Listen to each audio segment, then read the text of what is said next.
change has a reason. Baby, let it come to you.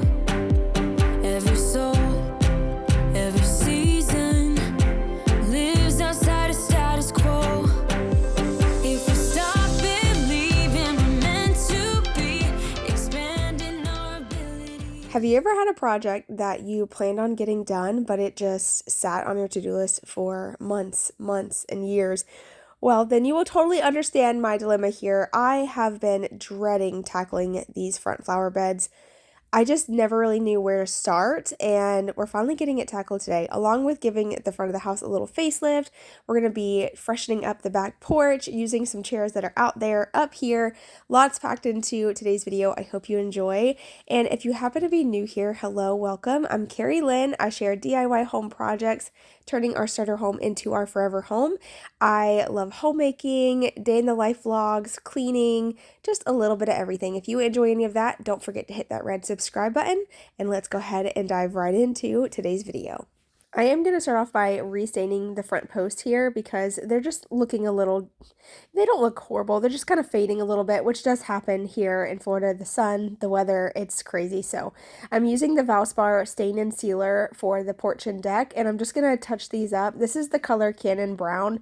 It is so beautiful. I would recommend, if you're going to be staining over something else, use the solid color, but all I had was the semi-transparent, and it still did just what I wanted it to do. Just, you know, kind of brighten them up a little bit. Not brighten them, it actually darkened them, but you know what I'm saying. It just made it look a little bit more even is what I'm looking for. Just the color to be even again, and this is just a really inexpensive fix. Really quick, while I am working on this, before I move on to the next little thing, I did want to give you guys an update on the plumbing issue. I know that on my Sunday's video, that video was talking about how we had like major plumbing problems, and I was like super upset. You could see my frustration. That video was actually filmed before the one that I posted on Friday. My videos got a little out of order, waiting on brand approval. Sometimes that happens. So I just wanted to clarify, our plumbing issue was fixed. It ended up being a way cheaper fix than what that guy had quoted me. It ended up being just the vent pipe, and he did replace it, and we have not had a stinky smell in the house since, so we've been completely fine. But I did end up replacing our flag because it was all torn up, and now we're going to go out back and freshen up that space too.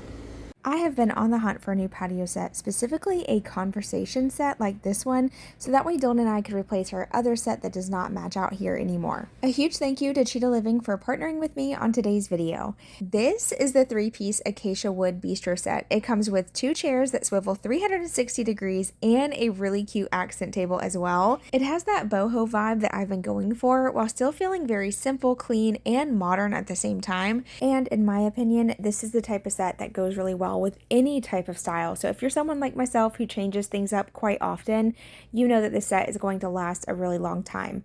Also, they did come put together. How amazing. You do not have to sit there and spend hours assembling. You simply open the box, pull it out, get your cushions in place, and you can start styling and utilizing this set right away. And as you can see, each chair comes with a really thick cushion for the seat, the back cushion, and then 2 of the throw pillows for the sides.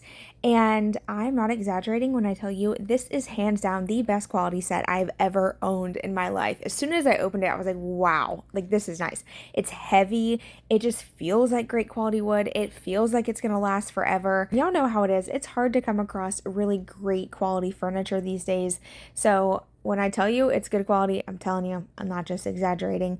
I actually have their sofa too. Cheetah Living has a couch that I got a couple years back, and it has held up so good. So it's not just this patio set. I just think Cheetah Living in general, their products are very well made. And not only does the wood tone and the rope detail look amazing, they're also very functional. I love that they can actually rotate 360 degrees. So whether we're having a conversation underneath the porch, watching TV, turn towards the house, or if we want to watch the kids play in the pool, we can simply turn and rotate however we want without having to move furniture around or anything like that. So this was definitely the biggest selling point for me. If you are in the market for a patio set like this one that is great for smaller spaces, a good front porch set, great for a smaller back porch or even a pool deck, this is going to be a set that you're definitely going to want to look into. I'll be sure to have the link down below along with Cheetah Living's website so you can check out all the other furniture that they have to offer. And a huge thank you once again to Cheetah Living for sponsoring today's video. I'm going to go ahead and get some laundry started. I've been trying my best to stay on top of this and wash at least 1 load a day, but let's be real, it's more like 2 to 3 loads a day at this house. Between 2 adults, 2 kids, and 3 dogs, we use a lot of laundry. Towels specifically because of the pool and stuff, I'm assuming. I don't know. I just feel like we cannot keep laundry under control around here, but I am trying and that counts. So anyway, moving on, the next day, Dylan and I went to Lowe's. We got this wild hair to go ahead and re-landscape the front yard. The thing is, we were going to hire some friends to come do it. And then Dylan and I were actually having a conversation on the porch, and he's like, I don't understand why you want to hire someone whenever you're really good at this kind of stuff. He's like, you kind of do this for a living. Why don't if you just try? And I'm like, I think what it is like overwhelming because it's such a big space.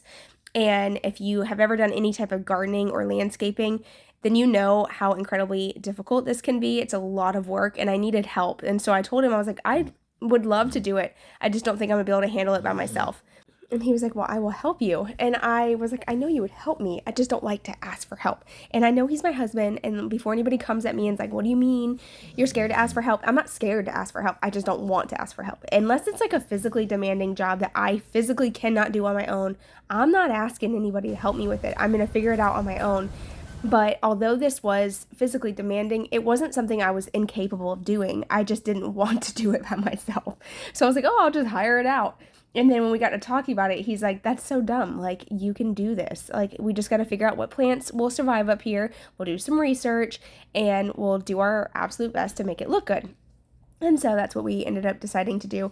Not to mention with our recent plumbing problem, although it was not as expensive as we thought it was going to be, it was still very expensive. And so we didn't have the extra home budget to put into hiring someone. What cost us about $1,000 to fix and redo would have cost probably about $3,000 to $4,000 to hire out. I'm assuming. I don't really know. I never got a quote. I ended up canceling because we had the plumbing problems at that time. So since we had a little extra still, I was like, well, okay, we'll try it ourselves. So here we are doing it again. And I have done this area before. That's actually why all these plants are here. But I did it by myself, and I think that's why it didn't turn out as good. I just didn't do enough research, and a lot of the plants that I did plant died. So fingers crossed. Y'all better say a little plant prayer for me, please, because I really hope that all this survives. We've been keeping up with it and watering, and so far so good. And we're about to hit, well, we are in rainy season now. If we could get some rain would be great. But I think all the plants will do pretty good. I feel pretty confident. Also, I did want to go ahead and mention all the plants that we decided to use, I will have listed in the description box because I cannot pronounce the names of half of these. You know, that plant names are so odd. Why don't they just name them like Sally or Joe or something simple? Why do they have to have like Trisolatus or, you know, I can't even say that, and I just made that up myself. Anyway, here is the second load, because we ended up going back to Lowe's to get more mulch. First we got all the plants, then we went to Lowe's to get the mulch, and then while we were there, we realized we didn't have enough plants, so we grabbed a couple more.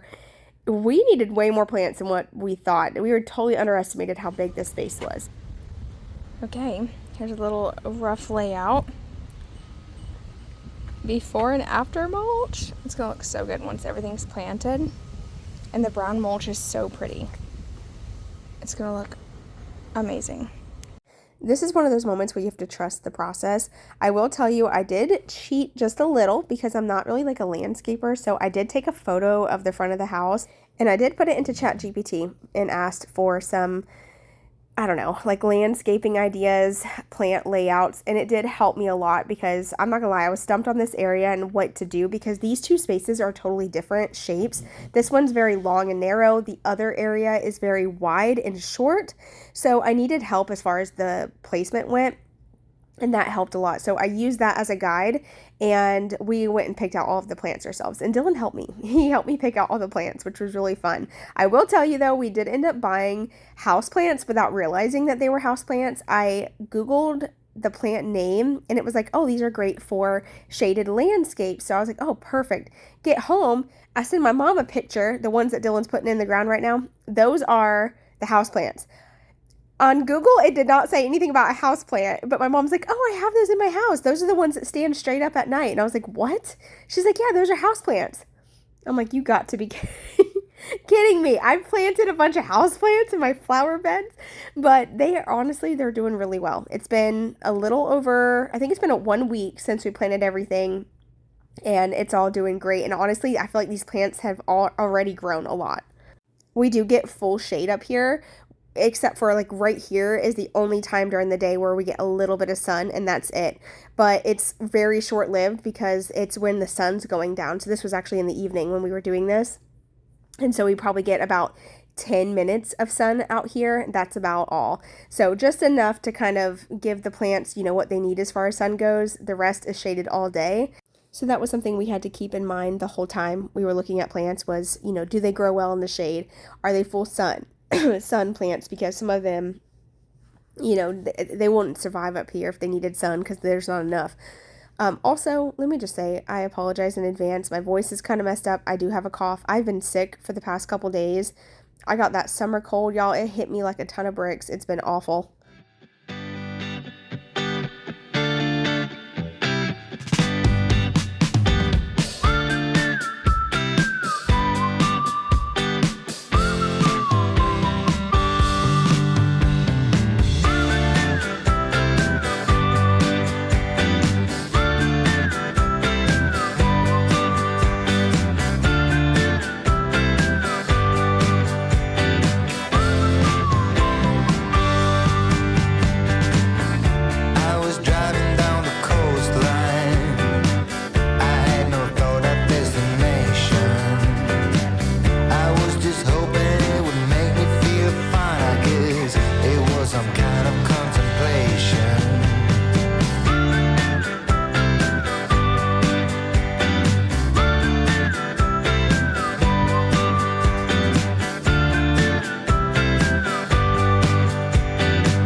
I did want to share that something we decided to do was put some of the plants together to make them a little bit more fuller looking instead of having them all separated and super symmetrical. One thing that I've noticed about landscapers, and like if you want something to not look like amateur, if you want it to look like you know what you're doing, professional, I've noticed that like a lot of landscaping is not super duper symmetrical. They have a lot of layering, so you have like your smaller plants in the front, the medium, and then the taller ones in the back. And I feel like everything looks really good together because it flows nicely.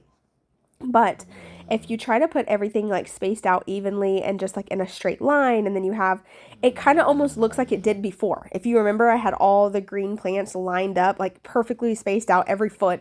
And it always looked like whoever planted that did not know what they were doing. So this time we kind of spaced things out and made it look full without looking, I don't know, like we tried too hard. And I think it looks really good so far. So this was like the first whole setup. At this point, I actually had to go run and grab the kids because they were with my sister-in-law all day.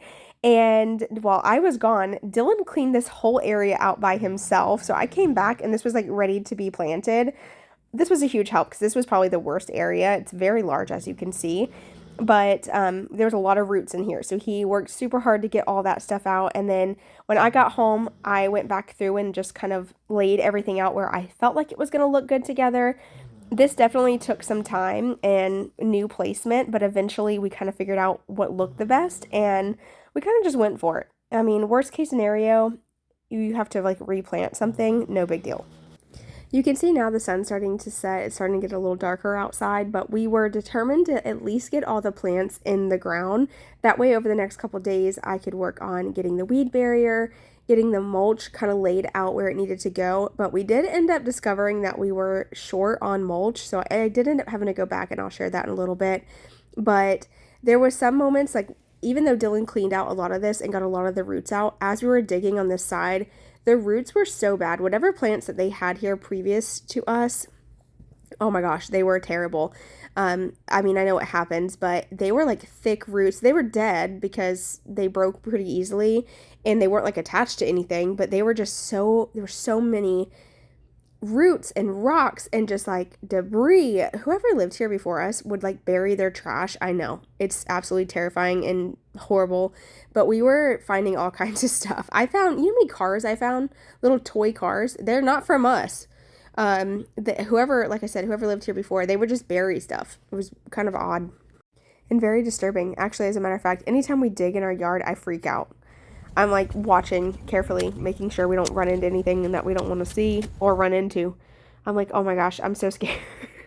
And I don't know why, but this area for me like freaks me out because, like I said, we kept finding things in the dirt and there was a lot of glass, broken glass. So something you just had to be really careful of, which is why we really didn't let the kids come out here and help us too much. Caden wanted to help. He was like all for it, but I was like, no, we're going to get this done ourselves. Like I said, if we had purchased this house from the jump or like built this house and it was our home and we knew there was nothing underground, I'd be fine with it. But I hate when the kids play in the dirt here because you just never know what you're going to run into. It's all starting to look super good, and this is when like the vision starts to come to life and it's like, oh my gosh, like we actually accomplished this. I truly would not have been able to do this without Dylan's help. Like my vision, his hard work and determination on top of mine, like it's just like we are a power couple when it comes to stuff like this, and we killed this. I'm so proud. We got all this done in just a couple hours, and obviously we didn't finish. We have a lot of work to do still, but this was a huge stepping stone and really exciting to get to this point. The next day I did get some of the weed barrier in place. I did run out for the second section, but I'll share what I did for that area in just a little bit. But for the weed barrier, we found that planting the plants first and then laying this out and just cutting out like a little X into the weed barrier was the easiest way to lay this down. I do think this can be easier. I feel like if you have extra hands, it's much, much easier. One thing I also did not have was the stakes. I ran out, so I only had a couple, and I was just trying to use those to help hold things in place. As you can see, it was very windy, so the weed barrier kept flying on me, and it was so frustrating. I did my best until I could get some help later on, but getting this part done was just like, you can really start to see how good the plants look. And when it has like a solid background, so wait till y'all see what it all looks like with the mulch. Oh my gosh, I'm so excited. So like I said, I got this in place, and then at that point Dylan got home from work. I went ahead and started pouring out all the mulch just in the different areas that I knew that we were going to like spread it out. I just poured it, left it, and then we're going to work together to spread it with our hands and stuff. Our rake actually broke during all this landscaping, so we had to get down and dirty and try to do this our best. And also, like, this type of mulch is really easy to spread because it is thick and it is lightweight too. I love this bark mulch. It's my favorite. We have it all down the side yard and in the backyard as well. It just holds up really well, and I think out here, because this is full shade, it should keep its color really well. I will tell you, it does fade over time. It looks a little bit more like dark black grayish at some points, but it looks pretty good. But we did run out, so I had to run back to Lowe's and I had to grab 10 bags. So my daughter and I went and did this, and we actually finished up that one square of landscaping by ourselves, which made us so proud. One thing you will notice over there in the background is there's some mulch, because like I said, we ended up running out. We didn't have enough to spread, but I wanted to point out that there's some areas of the weed barrier that look like plastic. And that is because since I ran out of weed barrier, instead of having to buy more, I actually just used the mulch bags to lay down. I've done this in the past in the backyard and it worked really well, so I figured, you know, why not? In the areas that I kind of didn't have enough of the weed barrier to spread out, that just kind of filled those gaps, and it should work okay. We also have some weed and grass killer to spray if we need to. There's obviously going to be some grass and weeds that grow up on the edges, so we plan to hopefully keep that under control with the weed and grass killer. Look at all the work we did. All that big old pile of stuff we put in these bags. Figured we'll reuse them. Like, yeah. Girl power. Girl power. So all these bags were pretty heavy. They were filled with dirt and leaves from that one area that Dylan cleaned out. So I just used the mulch bags to fill those, and we're actually going to utilize the scooter to help us carry it to the road. It was much easier than trying to tote all these individually, and we just thought this was so funny. Now that I have the new patio set for the back porch, I can now bring these chairs back up front. These are my favorite for up here because they're comfortable, and I feel like it's nice to have a nice comfortable chair to sit in while the kids are playing up front. So we put those back up here, and then I'm going to go ahead and blow off the driveway, making sure everything looks clean and polished, and then I'll share with you guys a before and after in just a moment. But man, I am so glad that we tackled this together. I feel like it was just one of those projects that I was just intimidated by, and this is just proof that you don't have to be. You just gotta put your mind to it and get it done. All right, I'm just wrapping up this cleanup a little bit, and then I'm going to show you a before. So just a quick reminder, this is what this front area looked like before we got started. So great potential, clearly. It just needed some love and attention. So here's what it looks like now. I would be up waiting for you if you had to leave. I would wait a lifetime if you were at sea. I just wanna say that I feel that our love is real. Maybe we should hurry up. All right, y'all, that is going to be it for today's video. I will have all the plants linked down below along with all the products used and the Cheetah Living chair so you can check those out. A huge thank you to all of you guys for tuning in and watching this video. I hope you enjoyed it, and I hope it gave you lots of motivation and inspiration to tackle your space. Don't forget to let me know what you think in the comments. Don't forget to like, comment, share, subscribe, and I will see all of you guys in my next one. Bye, y'all.